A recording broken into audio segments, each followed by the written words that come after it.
don't know as we were so scared once we brought her home. We really were just more concerned about how she was going to, you know, continue to get better. Because at that point in time, the focus was really more on now we're going to get better versus the fact that right after the surgery, you know, you've lost the leg. You know that, okay, now we've probably gotten rid of the cancer here at this point for now.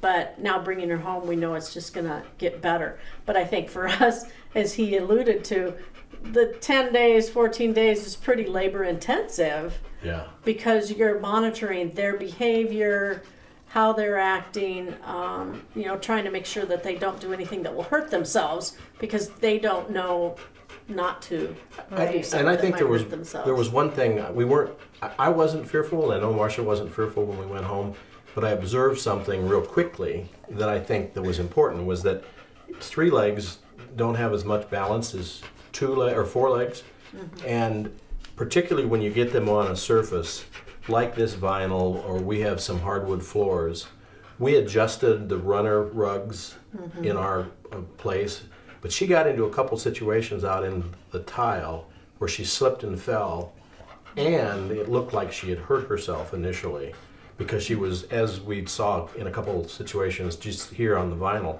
they splay themselves out and then they can't get a leg underneath to get themselves back up.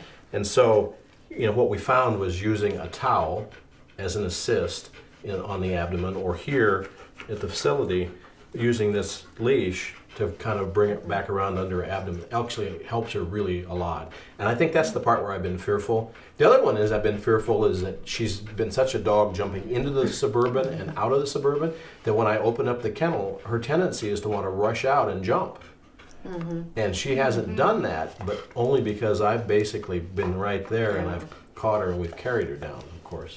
So I think those are some things that I've been fearful of that really haven't caused any problems, but it's just things you have to plan for and adjust.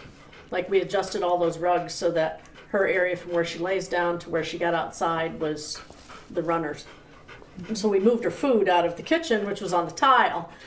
Which caused her then to not want to eat because the food for 8 years in a row has been in this one location, and by golly, that's where it's at, and I don't eat other places. I don't like this other stuff. And so now we moved it, and she was like, I don't know exactly where I'm supposed to eat. At one point, we had to drop her food off onto the rug, out of the bowl, and say, you eat that. And then she was okay. And she goes, oh, yeah, that's food? Okay. Which was weird, because a lab just like eats anything under the sun, anywhere it seems, but this is one of those circumstances where she wasn't interested in eating. Yeah, there was enough change that she didn't adapt to it real well, and so we actually ended up kind of just, you know, babysitting a little further, and now she's at the point. We even changed foods a little bit softer foods rather than the harder Purina One that we've been feeding, and she actually took a liking, I think, to the softer food.